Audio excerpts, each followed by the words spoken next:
저는 이렇게 좀 마을이 있는 동네에 살고 싶어요. 그래서 사람들이 다 아는, 서로가 좀 다 아는, 어쩔 때는 좀 불편하기도 하겠지만 이렇게 서로가 뭐 심지어 생일이 있으면 좀 찾아오기도 하고 하는 이웃이. 그래서 우리가 이런 말이 있잖아요. 한국에 좋은 말인데 이웃 사촌. 그런데 요즘에는 이웃 사촌이 없죠. 거의 잊혀진 표현이 되었습니다. 그것처럼 우리 한국 기독교에도 잊혀진 단어가 있습니다. 우리가 잃어버린 단어, 바로 제자라는 단어입니다. 제자. 예수님을 주님 이렇게 부르면서 믿는 사람들은 많이 있죠. 우리도 예수님을 주님이라고 부르죠. 그런데 자신 스스로가 예수님의 제자다 나는, 그렇게 생각하는 사람은 요즘에 드뭅니다. 예수님을 주님이라고 부르지만 내가 제자다, 나는 예수님의 제자로 산다, 그런 생각하는 사람은 드물다는 거죠. 더 실제적으로 표현하면 이렇게 말할 수 있습니다. 나는 그리스도인이라고 말하지만 나는 예수님의 사역자는 아니다, 이런 생각을 하는 것이죠. 내가 예수 믿는 그리스도인이긴 하지만 예수님의 사역자는 아니다, 이런 생각을 한다는 것입니다. 그런데 사실 그런 생각은 불가능한 생각입니다. 왜냐하면 예수를 믿으면 누구나 한 사람의 예외 없이 예수님의 제자, 예수님을 섬기는 예수님의 사역자가 되기 때문이지요. 우리가 예수님을 믿는다 하면 우리는 무조건 예수님의 제자가 되는 것입니다. 우리가 그런 생각을 요즘에 하지 못하고 신앙생활을 하는 사람들이 많이 있는데요. 예수님은 예수님을 믿는 것을 스스로 이렇게 표현하셨습니다. 나를 따르라. 그러니까 예수님을 믿는 것은 반드시 예수님을 따라가는 것입니다. 그러니까 예수님을 믿는다면 누구나 예수님의 제자, 예수님을 따라가는 예수님의 사역자가 된다, 그렇게 예수님 말씀하신 것입니다. 그것이 예수님께서 생각하시는 예수 믿는 것의 실제 의미입니다. 그렇기 때문에 예수를 믿는다는 것은 우리가 무언가를 알고 믿는가의 지식의 문제가 아닙니다. 예수를 믿는 것은 내가 무엇을 믿는다는 것의 어떤 알의 문제가 아니고 내가 어떤 사람이 될 것인가의 존재의 문제입니다. 예수 믿는 것은 나는 믿는다, 이게 아니고 나는 이런 사람이다 라고 말하는 것이죠. 그렇다면 여러분, 왜 그렇겠습니까? 믿으면 되지. 왜 꼭 예수님 따라가야 돼요? 그냥 믿으면 되잖아요. 근데 왜 예수님을 꼭 따라가야 될까요? 그것은 십자가 위에서 일어난 일 때문입니다. 십자가 위에서 이런 일이 일어났다고 사도가 말하는데 고린도전서 6장 19절부터 20절까지의 말씀 우리 한번 읽어볼게요. 고린도전서 6장 19절 20절입니다. 너희는 너희 자신의 것이 아니라 값으로 산 것이 되었으니 그런즉 너희 몸으로 하나님께 영광을 돌리라. 여러분, 성경은 우리를 향해서 참 충격적인 선언을 합니다. 너는 너의 것이 아니다. 어떻습니까? 이 받아들이기가 쉬운가요? 내가 나의 것이 아니다. 이것이 성경이 우리에게 말하는 아주 충격적인 선언입니다. 이 사실을 받아들일 수 있는 사람만이 예수를 믿을 수 있는 것이죠. 너는 이제 너의 것이 아니라는 것입니다. 그렇다면 성경이 우리를 향해서 너는 이제 너의 것이 아니라고 말하는 이유가 뭘까요? 그것은 십자가 위에서 예수님이 당신의 피값, 당신의 생명값이죠. 그 피값을 주고 죄에 빠져있는 우리를 건져내셔서 당신의 소유로 삼으셨기 때문입니다. 그렇기 때문에 성경은 우리를 향해서 너는 이제 너의 것이 아니다, 내 것이다, 그렇게 말하는 것이죠. 여러분, 우리가 예수님의 소유라면 우리가 어떤 사람입니까? 예수님께 속한 예수님의 종이죠. 예수님의 종은 예수님을 어떻게 하는 걸까요?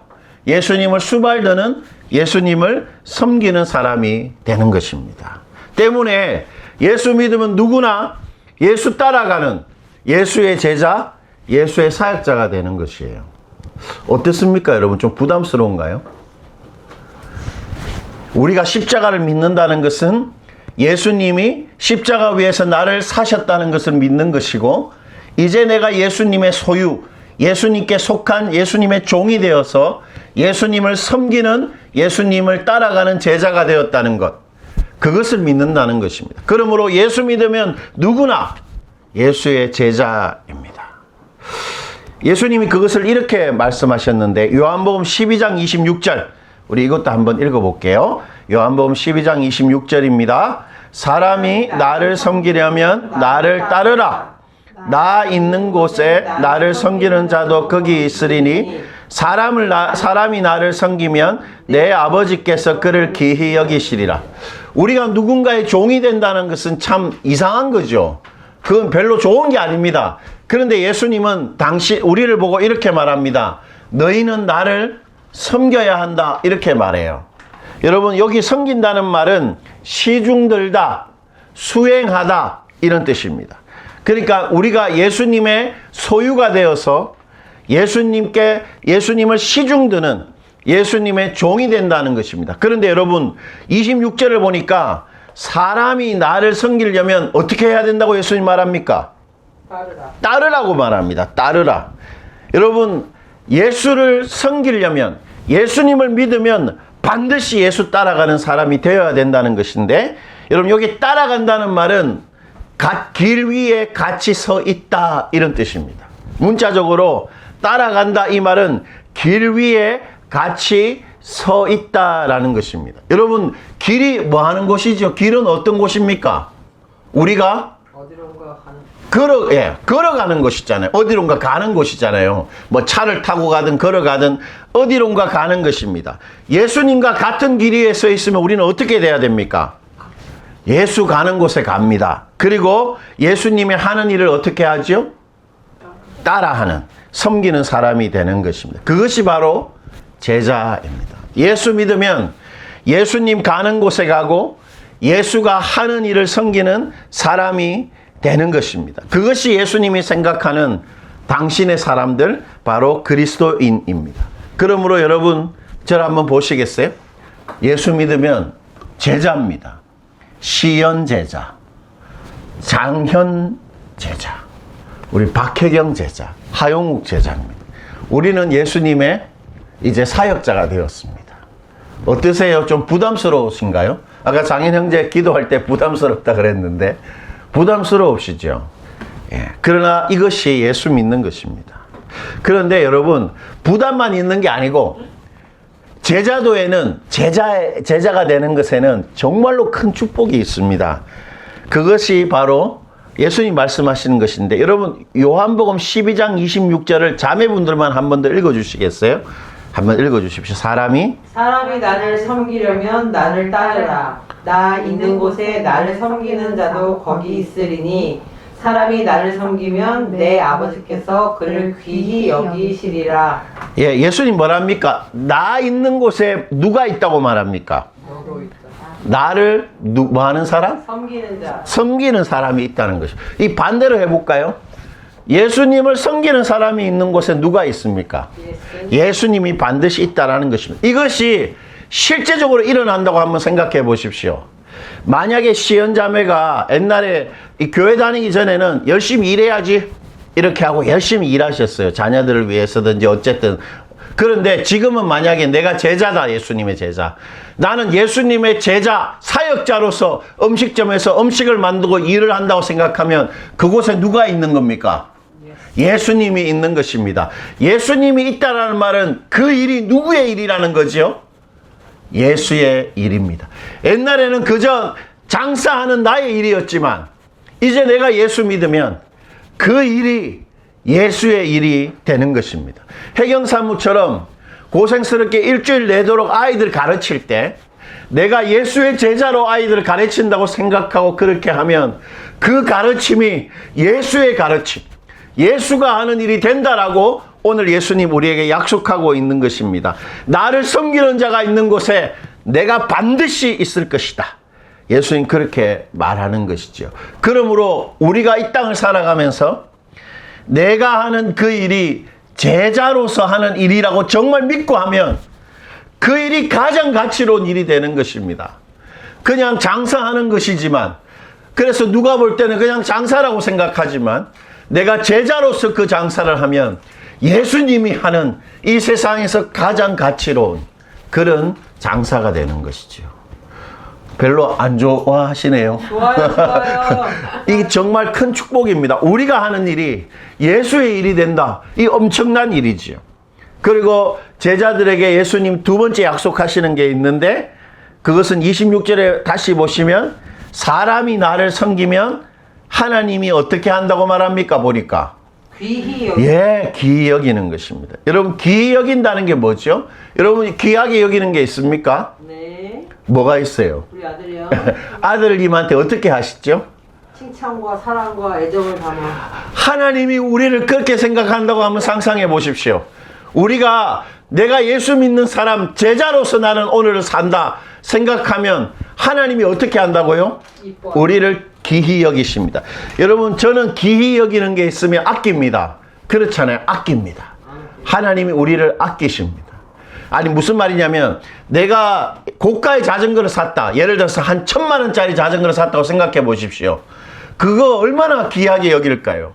어디 흠집 나지 않게 기름칠하고 귀하게 여길 것입니다. 그리고 1,000만 원짜리 자전거를 사면, 제가 1,000만 원짜리 자전거를 샀다는 말이 아니에요. 그럴 수가 없잖아요.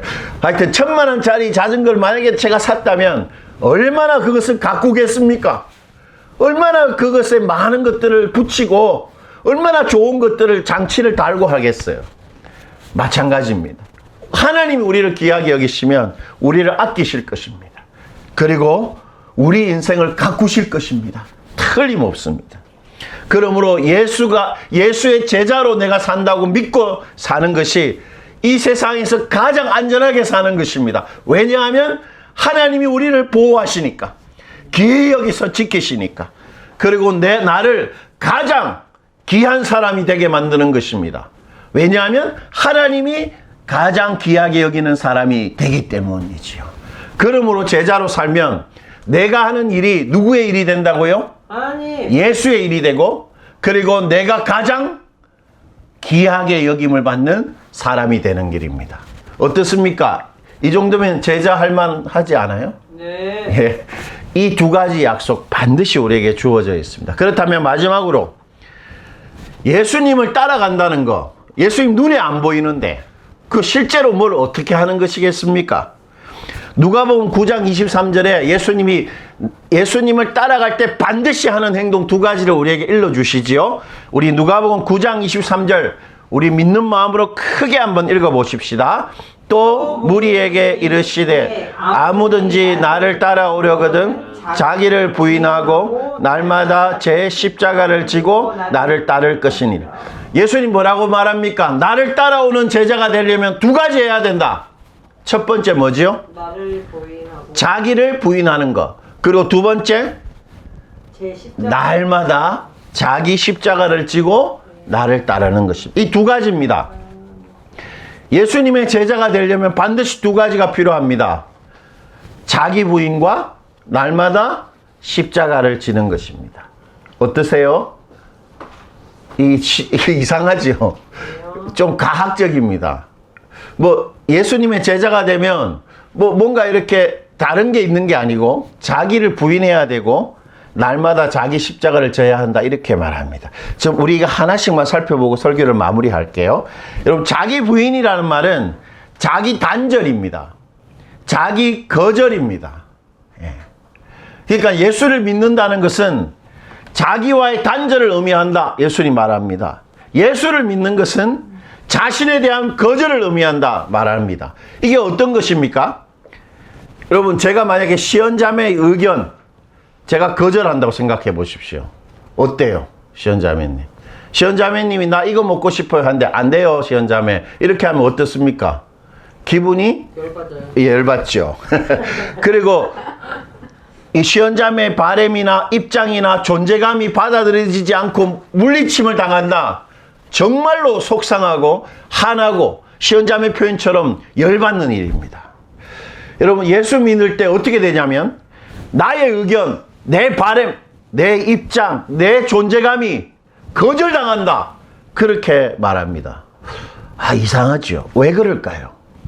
왜 예수 믿을 때 자기 부인이 일어납니까? 그것은 죄는 하나님이 없는 자기 중심성이기 때문입니다. 무슨 말이냐면 죄는 하나님과 무관한 옳고 그름입니다. 나는 이게 맞다고 생각해. 하나님과 관계없이 나는 이게 맞아. 이렇게 말하는 게 죄입니다. 죄는 하나님과 관계없는 내 원함입니다. 나의 갈망. 예. 그리고 죄는 하나님과 관계없는 나의 선택. 하나님이 주시지 않은 나의 소유. 하나님과 관계없는 나의 즐거움. 그것이 죄입니다. 그렇다면 구원이 뭘까요? 구원은 이런 자기 중심의 사람에서 누구 중심의 사람이 되는 겁니까? 하나님 중심의 사람이 되는 것입니다. 그게 구원이죠. 갈라디아서 5장 24절이 그것을 이렇게 잘 표현하고 있는데 우리 갈라디아서 5장 24절 우리 다 같이 한번 읽어봅시다. 그리스도 예수의 사람들은 육체와 함께 그 정욕과 탐심을 십자가에 못 박았느니라. 예수 믿으면 어떤 일이 일어난다는 겁니까? 내 몸과 내 정욕과 탐심이 어디에? 십자가에 못 박혔다는 것입니다.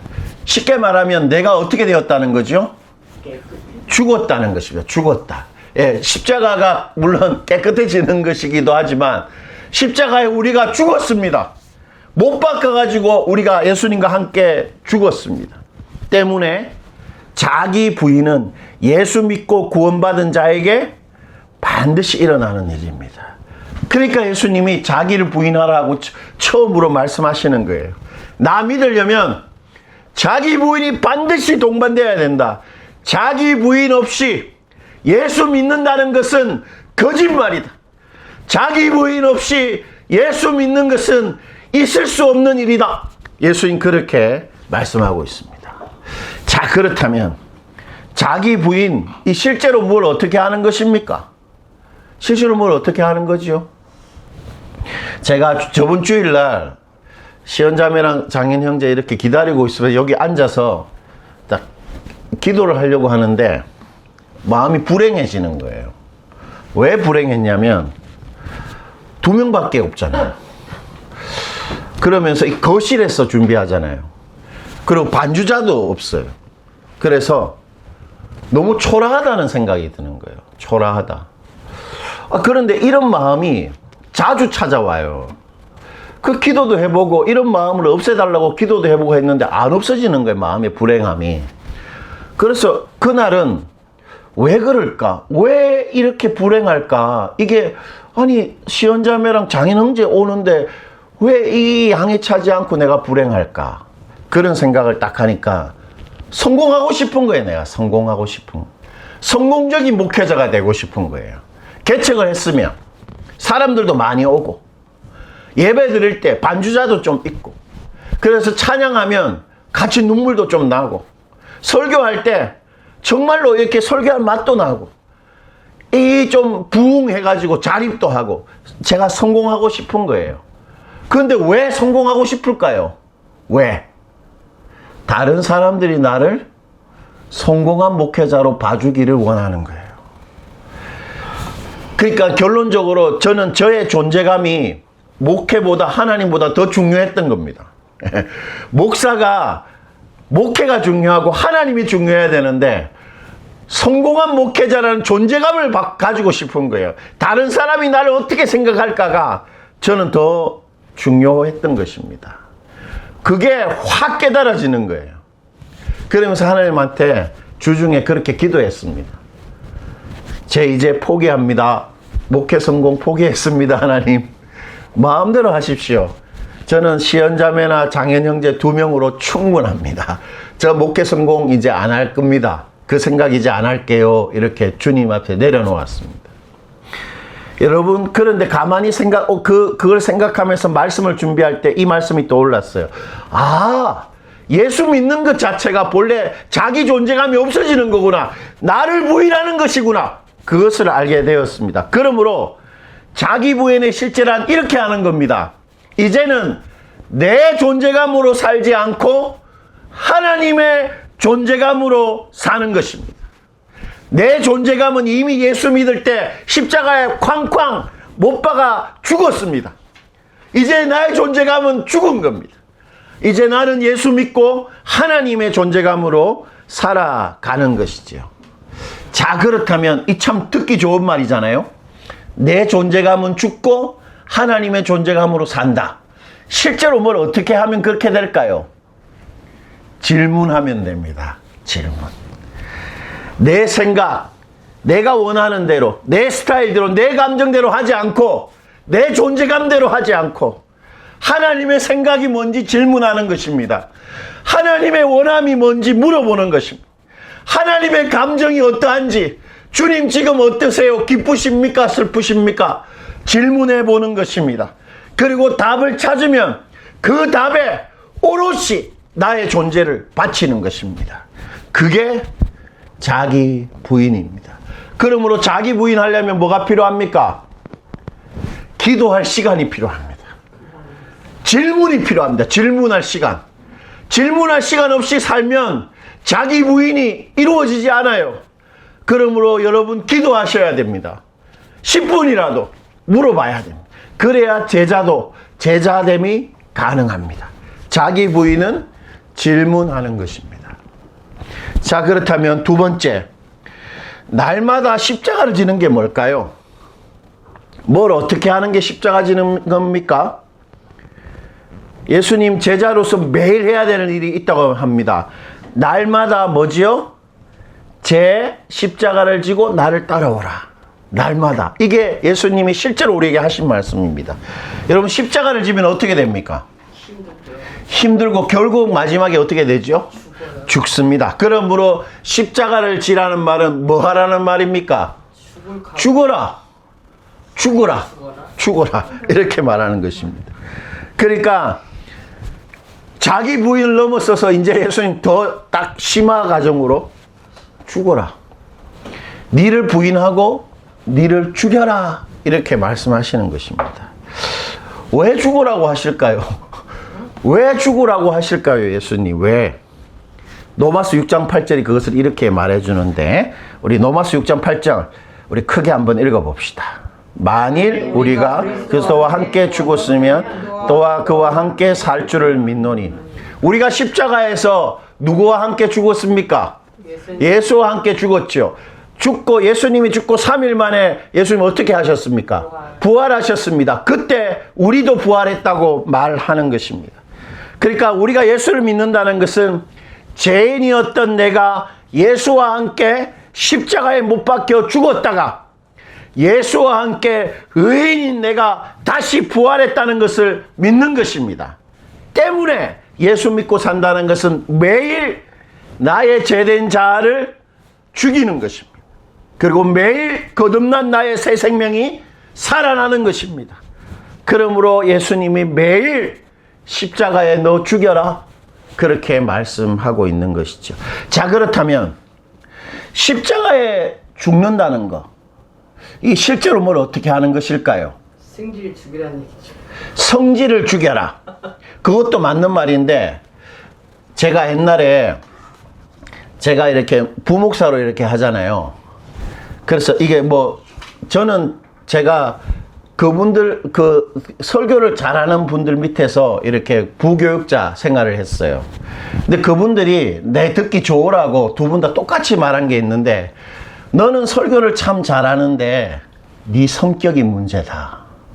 너는 네 성격 때문에 잘하면 네 목회 망할 수도 있다. 두 분이 똑같이 이야기를 하셨어요. 제가 두 분을 이렇게 설교 잘하는 두 분 밑에서 부목사 할 때. 그래서 성격 죽여라. 이렇게 말하는 거예요. 그런데 성격이 죽어집니까? 저는 한 거풀만 벗겨내면 완전히 요 안에 막 짐승이 있습니다. 짐승. 제 성격은 죽어지지 않아요. 그러나 저는 죽을 수는 있습니다. 성격을 죽이지는 못해도 제 자신을 죽일 수 있습니다. 왜요? 예수님이 죽으라고 하시니까. 그게 가능하기 때문에 나한테 말하셨기 때문에. 그러므로 죽는다는 말의 의미를 우리가 잘 생각해야 됩니다. 성격을 죽이는 게 아니에요. 우리는 성격을 죽일 수 없어요. 시헌자매 성격 안 바뀝니다. 성격 죽일 수가 없어요. 그러나 시헌자매는 죽을 수가 있습니다. 성격은 안 바뀌어도. 어떻게 하냐? 예수님이 죽고 나서 3일 동안 뭘 하셨을까요? 하나님한테 올라갔다 오시고. 아니요. 무덤에 누워서 기다리고 계셨어요. 와, 영이 하나님한테 간 게 아니고? 뭐 그럴 수도 있겠는데 일단은 예수님이 십자가 무덤 안에서 3일 동안 죽었기 때문에 아무것도 할 수 없잖아요. 하나님 기다리고 있었습니다. 그것을 시편 110편 1절이 이렇게 말하는데 우리 마지막으로 이걸 읽고 우리 한번 설교 마무리합시다. 우리 다 같이 읽어볼게요. 여호와께서 내 주에게 말씀하시기를 내가 내 원수들로 내 발판이 되게 하기까지 너는 내 오른쪽에 앉아 있으라 하셨도다. 여기서 앞에 있는 여호와는 성부 하나님을 말하고 내 주는 예수님을 말합니다. 그러니까 아버지 하나님께서 예수님한테 이렇게 말하는 거예요. 내가 너의 원수를 너의 발판, 네 발밑에 딱 깔아뭉개게 하기까지 너는 내 옆에 가만히 앉아 있어라 이렇게 말하는 거예요. 그러니까 이런 것입니다. 누구랑 시비가 붙었는데 어떤 친구가 이렇게 말하는 거예요. 내가 저 녀석 내가 싸워서 이길 때까지 너는 옆에서 앉아 있어라 이렇게 말하는 겁니다. 무슨 말입니까? 하나님이 예수 부활시킬 때까지 기다리고 있어라 이렇게 하나님 말씀하신 것입니다. 때문에 십자가에 죽는 것은 뭐 하는 거죠? 하나님 기다리는 것입니다. 하나님 기다리는 것. 그러면 이렇게 말할 수 있습니다. 저를 한번 보십시오. 이 중요한 개념인데 십자가에 죽는 것은 이제 나의 행동이 아니라 하나님의 행동으로 사는 것입니다. 십자가에 죽는 것은 나의 행동이 아니라 하나님의 행동으로 사는 것입니다. 왜 그렇습니까? 나는 죽었기 때문입니다.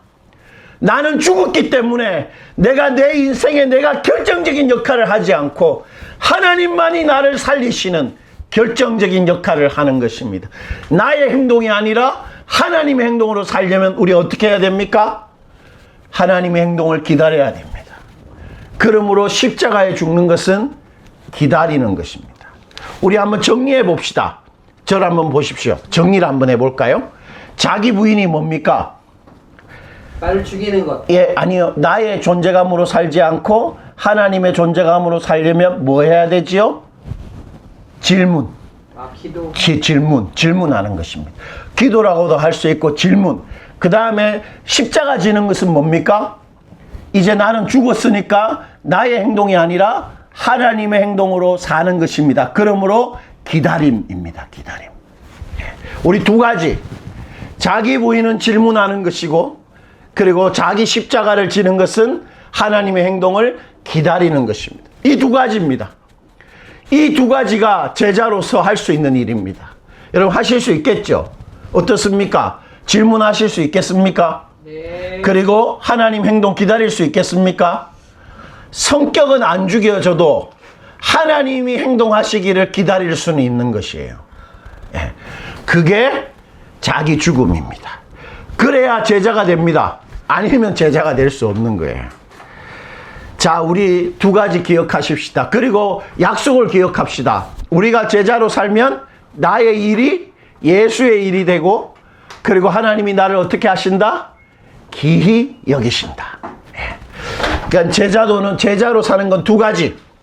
이제 나의 존재감이 아니라 하나님의 존재감으로 살고 이제 나의 행동이 아니라 하나님의 행동으로 사는 것입니다. 그러면 나의 일이 예수의 일이 되고 내가 존귀하게 여겨진다는 것.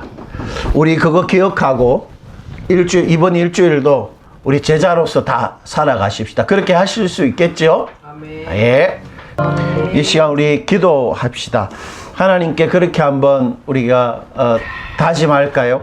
하나님, 제가 질문하겠습니다. 저의 존재감으로 이제 살지 않고 하나님의 존재감으로 살겠습니다. 하나님, 이제 제가 주님 기다리겠습니다. 제 나쁜 성격, 제 연약함이 사라지진 않겠지만 기꺼이 저의 행동이 아니라 하나님의 행동으로 살아서 죽겠습니다. 주님, 주님, 그럴 때 저의 일이 예수의 일이 되게 하시고, 그리고 하나님이 기히 여기시는 사람 되도록 도와주옵소서. 이 시간 우리 들은 바 말씀을 가지고 우리 다짐할 것 다짐하고 간구할 것 간구하는 기도의 시간 가지도록 하시겠습니다. 기도하시겠습니다. 하나님, 이제 저희가 예수 믿었기에 이제 저의 존재감으로 살지 않고 하나님의 존재감으로 살아가겠습니다. 무엇이든 물어보고 주님이 답해 주시면 그 답에 저의 존재와 저의 삶을 담아 살겠습니다. 그리고 하나님, 죽으라고 하셨는데 저의 성격과 저의 연약함이 바뀌지는 않겠지만, 그러나 저의 행동이 아니라 하나님의 행동으로 살아서 예수님 3일 만에 다시 살려내셨듯이 저의 존재와 저의 인생도 주님께서 살려내실 것 믿고 그렇게 살아가겠습니다. 예수님, 저의 일이 예수의 일이 되게 하시고 제가 하나님께 기히 여김받는 소중한 사람 되도록 도와주옵소서. 예수님의 이름으로 기도드립니다. 아멘.